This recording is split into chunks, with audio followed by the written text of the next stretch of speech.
வணக்கம் and welcome to doctor. நாங்கள் எப்படி இருக்கணும். இன்னைக்கு நம்ம நிகழ்ச்சியில் யூரினரி ப்ராப்ளம்ஸை பற்றி தான் பார்க்க போகிறோம். அண்ட் இதை பற்றி பேசுறதுக்காக நம்ம கூட சென்னை பிரசாந்த் ஹாஸ்பிட்டல்ஸோட யூராலஜிஸ்ட் டாக்டர் குரு பாலாஜி அவர்கள் இருக்காங்க. வாங்க அவர்கிட்ட பேசலாம்.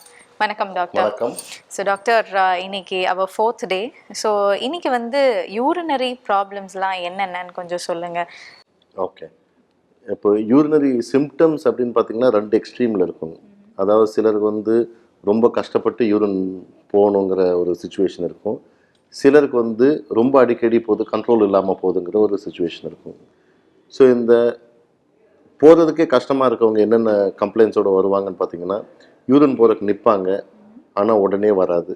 ஸோ கொஞ்சம் டைம் எடுத்து போகும், முக்க வேண்டியதாக இருக்கும், நீர் வேகம் கம்மியாக போகும், நீர் சில சமயம் மெலிசாக போகும், மொத்தமாக போகாமல் மெலிசாக போகும். நீர் போயிட்டு வந்தோன்னா ஃபுல்லாக போன ஒரு திருப்தி இல்லாத ஒரு நிலை. இல்லாட்டி நீர் விட்டு விட்டு போகிறது, ஒரே சீராக போகாமல் கொஞ்சம் போவாங்க நிற்கும், திருப்பி முக்கணும், திருப்பி இன்னும் கொஞ்சம் போவாங்க நிற்கும், திருப்பி முக்கணும், அந்த மாதிரி விட்டு விட்டு போகிறதுக்கான ஒரு அறிகுறி இருக்கலாம். ஸோ இது ஒரு குரூப் ஆஃப் சிம்டம்ஸ்.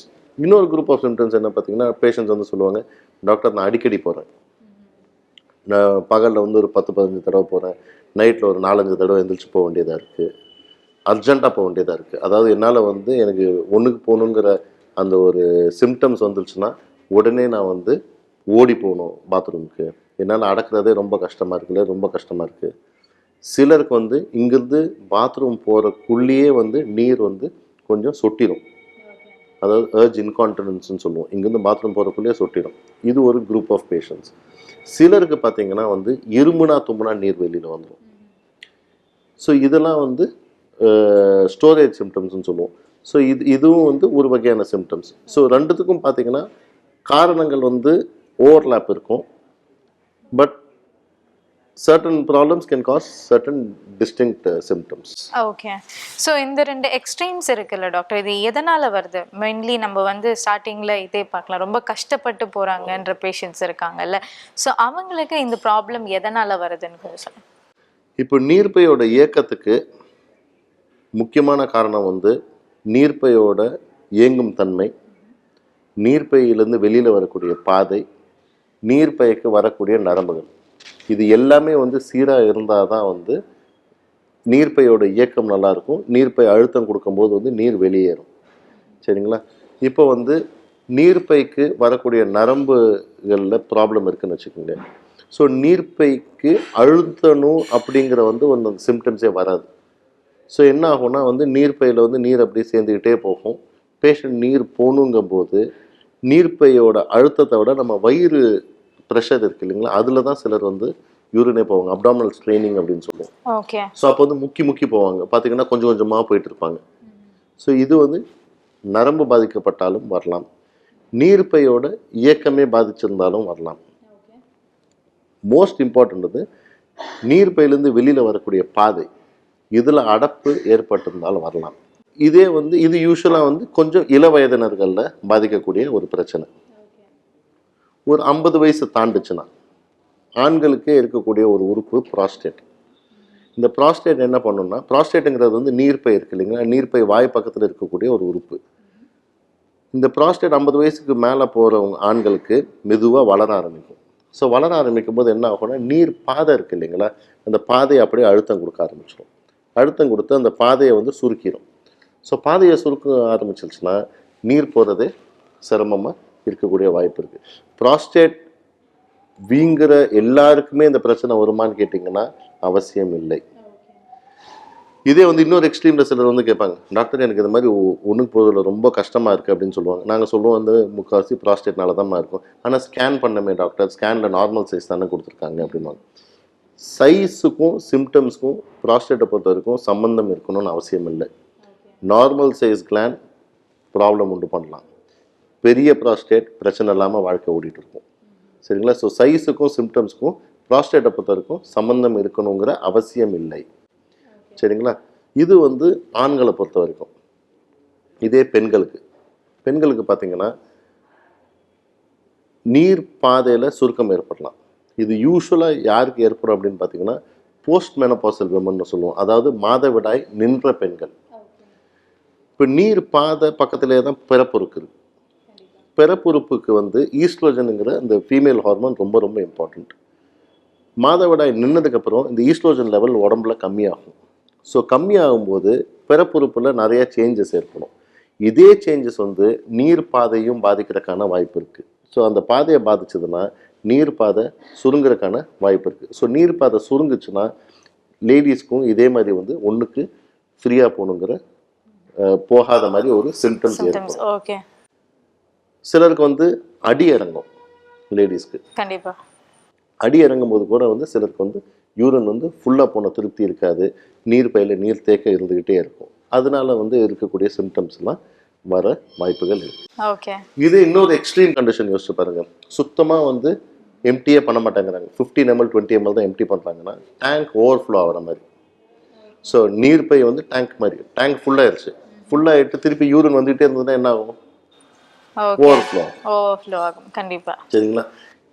ஓவர்ஃப்ளோ ஆக முடியாத பேஷண்ட்ஸ் வந்து ரிட்டன்ஷன் ஆஃப் யூரின்னு சொல்லுவோம். அதாவது வந்து யூரினே சுத்தமாக போக முடியாமல் நீர் பை வீங்கி அடிவயிறு வலியோடு வருவாங்க. ஸோ அது ரிட்டன்ஷன் ஆஃப் யூரின்னு சொல்லுவோம். ஸோ இது ஒரு கேட்டகரி. ஸோ இவங்களுக்கு பார்த்தீங்கன்னா வந்து அடிக்கடி யூரின் போகும், கண்ட்ரோல் இல்லாமல் போகும். ஸோ அடப்புனால இந்த சிம்டம்ஸும் வரக்கூடிய வாய்ப்புகள் இருக்குது. இன்னொரு கேட்டகரி என்னன்னு பார்த்தீங்கன்னா நீர்ப்பை இயக்கத்தில் மிஸ்டேக். அதாவது நீர்ப்பை வந்து சாதாரணமாக என்ன ஆகணும்னா 400-450 மில்லி மட்டும் யூரின் சேர்ற மட்டும் அமைதியாக இருக்கணும். அதுக்கப்புறம் வந்து நம்மளுக்கு வந்து யூரின் போகணுங்கிற ஒரு சென்சேஷன் கொடுக்கணும். அந்த சென்சேஷன் கொடுத்ததுக்கப்புறம் பிரெயின்லேருந்து இம்பல்ஸ் வரணும், சரி நீ வந்து இப்போ யூரின் போகலாம். ஏன்னா வந்து நடு ரோட்லேயோ இல்லை கிளாஸ் ரூம்லேயோ உட்காந்துருந்தா உடனே போக முடியாது, பெர்மிஷன் வாங்கி டாய்லெட் போகணும். ஸோ அது வந்து நம்ம கண்ட்ரோல் பண்ணுறதுக்கு அந்த சிக்னல் வந்து பிரெயின்லேருந்து வரணும். போய் டாய்லெட்டில் போயிட்டு யூரின் போகணும். இப்போ ஃபார் எக்ஸாம்பிள் பிரெயினில் வந்து பிரச்சனை இருக்குன்னு வச்சுக்கோங்க. நீர்ப்பை வந்து யூரின் போகணுங்கிற சிக்னல் அனுப்பிச்சிடும். அதை வேண்டான்னு சொல்கிறது யார்? பிரெயின். பிரெயின் சரியாக வேலை செய்யலைன்னா ஓகே, ஸோ அந்த மெசேஜ் கன்வே ஆகாது. ஸோ டக்குன்னு வந்து the person can leak urine. 1. Second வந்து பிரெயின்லேருந்து பிளாடருக்கு வர பேசேஜில் இருக்க நர்வ்ஸில் எதுவும் ப்ராப்ளம் இருந்தாலும் இதே ப்ராப்ளம் ஏற்படுறதுக்கான வாய்ப்பு இருக்குது. 3வது கேட்டகரி வந்து நீர்ப்பையை தன்னிச்சையாக இயங்கிறது. ஸோ ஓவர் ஆக்டிவ் பிளாடர்னு சொல்லுவோம். அதாவது வந்து நீர்ப்பையோட இயக்கமே வந்து ஜாஸ்தி ஆகிடும். ஸோ ஜாஸ்தி ஆகும்போது என்ன ஆகும்னா அர்ஜென்ட்டாக இருக்கும். அதாவது நம்ம விருப்பப்பட்டு தான் அந்த இயக்கம் ஜாஸ்தி ஆகுதுன்ட்டு இல்லை, விருப்பம் இல்லாமே இயக்கம் ஜாஸ்தி ஆகிடும்.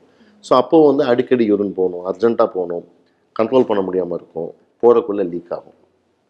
ஓகே டாக்டர், இப்போ டேக்கிங் த விமென் கேட்டகரி, சில பெண்களுக்கு வந்து அதாவது அவங்க சொல்லுவாங்க சிரிச்சா வந்து யூரின் பாஸ் ஆகிடுது, இல்லை தும்புனா ரொம்ப ஸ்ட்ராங்காக தும்புனா வந்து யூரின் பாஸ் ஆகிடுது அப்படின்ற மாதிரி சில பெண்கள் ஃபீல் பண்ணுவாங்க. அது எதனால் டாக்டர்? ஓகே, இப்போ நார்மலாக வந்து என்ன ஆகும்னா நீர்ப்பை இருக்குது, நம்ம இருமுனா தும்புனா வந்து நம்ம வயிற்றில் இருக்கக்கூடிய ப்ரெஷர் ஜாஸ்தியாகும். வெயிட்டு தூக்குறோம், டம் பிடிச்சி தான் தூக்குவோம், சிரிக்கிறோம். ஸோ இது எல்லாமே வந்து ப்ரெஷர் வந்து கூடும். ஸோ இந்த ப்ரெஷர் கூடும்போது இந்த ப்ரெஷர் வந்து நீர்ப்பையும் அழுத்தும். ஓகே. பட் ஆனால் வந்து நீர்ப்பையில் இருக்கக்கூடிய நீர் வெளியேறாமல் இருக்கிறதுக்கு நிறையா சப்போர்ட் மெக்கானிசம்ஸ் இருக்குது. ஸோ நீர்ப்பைக்கு வர பாதை இப்படி இருக்குன்னு வச்சுக்கோங்க, சப்போர்ட் மெக்கானிசம்ஸ் இருக்குது. இந்த சப்போர்ட் மெக்கானிசம் நல்லா இருந்ததுன்னா நம்ம இந்த ப்ரெஷர் கூடும்போது வந்து நீர்ப்பையிலேருந்து வெளியில் வர பாதையை அப்படியே மூடிச்சுன்னா இந்த நீர் வந்து வெளியில் வராது. இந்த சப்போர்ட் மெக்கானிசம் வீக்காக இருக்குன்னு வச்சுக்கோங்க. ஸோ நம்ம வந்து இந்த மாதிரி ப்ரெஷர் ஜாஸ்தி பண்ணக்கூடிய ஆக்டிவிட்டீஸ் பண்ணுறோம், சிரிக்கிறோம், தும்புறோம், இரும்புறோம், வெயிட்டு தூக்குறோம். அப்படிங்கிற போது வந்து இந்த பாதை சரியாக மூடாதனால வந்து நீர் வெளியேறதுக்கான வாய்ப்புகள் இருக்குது. இது யாருக்கு ரொம்ப காமனாக வரும்னு பார்த்தீங்கன்னா தாய்மார்கள், அதாவது எஸ்பெஷலி நார்மல் டெலிவரி இல்லை குழந்தை பெற்றுக்கிட்டவங்க. ஏன்னா வந்து நீர் பாதை பக்கத்தில் தான் பிறப்புறுப்பு இருக்குது. குழந்தை வெளியில் வரும்போது அதெல்லாம் ஸ்ட்ரெச் ஆகும். ஸ்ட்ரெச் ஆகி தான் குழந்தை வெளியில் வரும். ஸ்ட்ரெச் ஆன அந்த டிஷ்யூஸ் வந்து திருப்பி ஸ்ட்ரெங்தன் ஆகணும்னா நம்ம எக்ஸசைஸ் பண்ணி அதை ஸ்ட்ரெங்தன் பண்ணணும். ஓகே. பட் முக்கால்வாசி லேடிஸ் அதை பண்ணுறதில்லை. அண்ட் ஸ்ட்ரெங்தன் பண்ணுறதுக்கு certain exercises other. So strengthen பண்ணுறதுக்கான எக்ஸசைசஸ் பண்ணோம்னா நிறைய பேருக்கு இதில் நல்ல சிக்னிஃபிகண்ட் இம்ப்ரூவ்மெண்ட் இருக்கும். ஓகே. இம்ப்ரூவ்மெண்ட் இல்லாத பேஷண்ட்ஸ்க்கு மட்டும் சில வகையான சர்ஜிக்கல் கரெக்ஷன்ஸ் இருக்குது. அதை பண்ணோம்னா இந்த ப்ராப்ளம் செட்டில் ஆகிடும். Settle okay.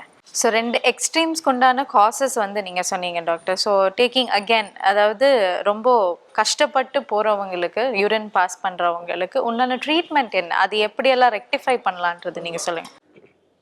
இப்போது ஃபஸ்ட்டு நான் சொன்ன மாதிரி அந்த முள்தோல் அடைப்புக்கு ரொம்ப ட்ரீட்மெண்ட் ரொம்ப சிம்பிள். சர்க்கம்சிஷன் பண்ணோம்னா முடிஞ்சிடும். இப்போ இந்த பாதையில் அடைப்பு இருக்குது இல்லைங்களா, பாதையில் அடைப்பு இருக்கவங்களுக்கு எவ்வளோ தூரத்துக்கு அந்த பாதை அடைப்பு இருக்குது, எவ்வளோ பெருசாக இருக்குது, எவ்வளோ திக்காக இருக்குங்கிறத வச்சு தான் ட்ரீட்மெண்ட் வந்து வேரி ஆகும். இது வந்து எண்டோஸ்கோபிக் ட்ரீட்மெண்ட் இருக்குது. அதாவது நீர் போகிற பாதை வழியாக கருவி போட்டு அந்த சுருங்கி இருக்க பாதையை கட் பண்ணி ஓப்பன் பண்ணி விடுவோம்.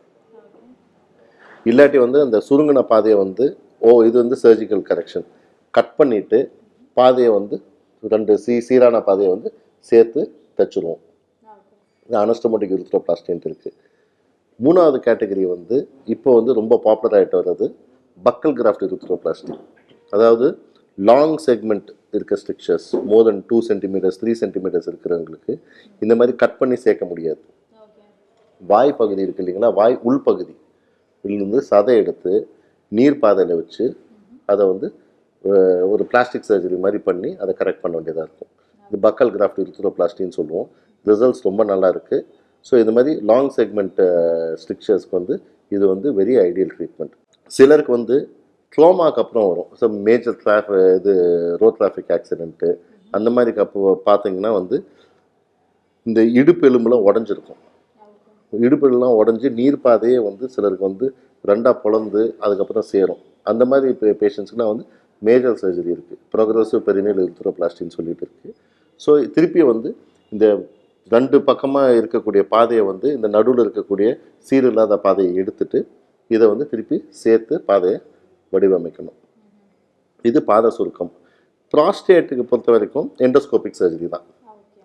நீர் போகிற பாதை வழியாகவே கருவி போட்டு இந்த அடைப்பு உண்டு பண்ணியிருக்க அந்த ப்ராஸ்டேட்டை வந்து ஷேவ் பண்ணி எடுத்துடுறதுனாலே பாதை சீராக மஞ்சிடும். ஸோ அவங்க வந்து ஃப்ரீயாக யூரின் போயிடலாம். இது வந்து ஆண்களுக்கு. பெண்களுக்கு நான் சொன்னேன் இல்லைங்களா, அந்த மாதவிடாய் விட்டதுக்கு அப்புறம் வரக்கூடிய மெனோபாஸ்க்கு அப்புறம் வரக்கூடிய ப்ராப்ளம். ஸோ அதுக்கு வந்து நீர் பாதையை வந்து ஸ்ட்ரெச் பண்ணி விட வேண்டியதாக இருக்கும். அதாவது சுருங்கின பாதையை வந்து ஸ்ட்ரெச் பண்ணிவிட்டு சம்டைம்ஸ் ஈஸ்ட்ரோஜன் க்ரீம்ஸ் இருக்குது. அதாவது லோக்கலாக வந்து நம்ம ஈஸ்ட்ரோஜன் சப்ளிமெண்டேஷன் கொடுத்தோம்னா இந்த மாதிரி ப்ராப்ளம் அடிக்கடி வராமல் இருக்கிறதுக்கு தவிர்க்கலாம். ஓகே. ஸோ இப்போ வந்து ஃப்ரீயாக, அதாவது அவங்க கண்ட்ரோல் இல்லாமல் யூரின் பாஸ் பண்ணுறவங்களுக்கு என்ன மாதிரியான ட்ரீட்மெண்ட் இருக்குது டாக்டர்? கண்ட்ரோல் இல்லாமல் இருக்கவங்களுக்கான ட்ரீட்மெண்ட் என்னன்னு பார்த்தீங்கன்னா மருந்துகள் இருக்குது. மருந்துகள் வேலை செய்யலைன்னா ஆப்ரேஷன் பண்ண வேண்டியதாக இருக்கும். பட் ஆனால் நான் ஃபஸ்ட்டே சொன்ன மாதிரி வந்து ஃபஸ்ட்டு கேட்டகரியாக இருந்ததுன்னு வச்சுக்கோங்க, அடப்புனால கண்ட்ரோல் இல்லாமல் போகிறவங்களா இருந்தால் அடப்பை சரி பண்ணோம்னாலே வந்து இந்த சிம்டம்ஸ்லாம் சரியாயிடும். நான் இன்னொன்று சொல்ல மறந்துட்டேன் என்னென்னா, ப்ராஸ்டேட்டை பொறுத்த வரைக்கும் டேப்லெட்ஸும் இருக்குது. ஸோ எல்லா ப்ராஸ்டேட் சிம்டம்ஸ் இருக்க பேஷண்ட்ஸ்க்கு வந்து ஆப்ரேட் பண்ணி தான் சரி பண்ணணும்ட்டு இல்லை. டேப்லெட்ஸ் போட்டும் சிலருக்கு வந்து நல்ல எஃபெக்ட் இருக்கும். டேப்லெட்ஸ் எஃபெக்ட் இல்லாத பேஷண்ட்ஸுக்கு டெஃபினட்டாக சர்ஜரி இஸ் அன் ஆப்ஷன். சிலருக்கு வந்து டேப்லெட்ஸை மீறி வந்து யூரினே போக முடியாமல் அடைப்பு ஏற்படலாம், இல்லை சுத்தமாக வந்து யூரின் போக முடியாத ஸ்டேஜில் தான் எங்ககிட்ட வருவாங்க. ஸோ அந்த மாதிரி பேஷண்ட்ஸ்க்கு வந்து surgery is a good option. Okay. So coming back to நீங்கள் கேட்ட கேள்வி, டேப்லெட்ஸ் ஆர் குட் ஆப்ஷன். சரிங்களா. இந்த தன்னிச்சையாக பிளாடர் இயங்குகிற பேஷண்ட்ஸு, நரம்பு மண்டலத்திலேருந்து வரக்கூடிய நரம்புகளில் கோளாறு இருக்கக்கூடிய பேஷண்ட்ஸு, இவங்களுக்கெல்லாம் வந்து டேப்லெட்ஸ் இருக்குது. இந்த டேப்லெட்ஸ் போட்டோம்னா நீர்ப்பையோட இயக்கம் கொஞ்சம் கம்மியாக வரக்கான வாய்ப்புகள் இருக்குது. நல்ல இம்ப்ரூவ்மெண்ட் இருக்கும். சப்போஸ் வந்து இதெல்லாம் போட்டும் சரிப்பட்டு வரல அப்படின்னா நீர்ப்பைக்குள்ளே பொட்டாக்ஸ் இருக்கு இல்லையா, இந்த நிறைய பேர் இந்த காஸ்மெட்டிக்கு வந்து ஃபேஸ்லலாம் பொட்டாக்ஸ் கேள்விப்பட்டிருப்பீங்க. அதே மாதிரி பொட்டாக்ஸ் இன்ஜெக்ஷன்ஸ் இருக்குது. ஸோ அது நீர்ப்பைக்குள்ளே வந்து பொட்டாக்ஸ் இன்ஜெக்ஷன்ஸ் போடலாம். பொட்டாக்ஸ் இன்ஜெக்ஷன்ஸ் போட்டோம்னா அந்த நீர்ப்பையோட தன்னிச்சையான இயக்கம் வந்து கம்மியாக வரக்கான வாய்ப்புகள் நல்லாவே இருக்குது. பட் மற்ற வேறு ஏதாவது காரணத்தினால இயக்கம் ஜாஸ்தி இருக்குன்னு வச்சுக்கோங்க. ஃபார் எக்ஸாம்பிள் கல் இருக்குது, இன்ஃபெக்ஷன் இருக்குது, நான் சொன்ன மாதிரி கேன்சர் இருக்குன்னா அதை வந்து நம்ம வைத்தியம் பண்ணாலே வந்து முக்கால்வாசி இந்த ப்ராப்ளம் செட்டில் ஆயிடும். Okay doctor, thank you so much doctor. நாளைக்கு நம்ம நிகழ்ச்சியில் தொடர்ந்து பேசலாம். ஓகே நேர்களே, இன்னைக்கு ரொம்பவே யூஸ்ஃபுல்லான விஷயங்கள்லாம் நம்ம தெரிஞ்சுக்கிட்டோம். நாளைக்கு மென்ஸ் உங்களுக்கு ரொம்பவே ஒரு எக்ஸ்க்ளூசிவான எபிசோடாக இருக்க போகுது. ஏன்னா மென்ஸ் ஹெல்த் பற்றி தான் டாக்டர் பேச போகிறாங்க. ஸோ தொடர்ந்து நிகழ்ச்சியை பாருங்கள், மிஸ் பண்ணாமல் பாருங்கள். Until then, it's bye from Aishwarya.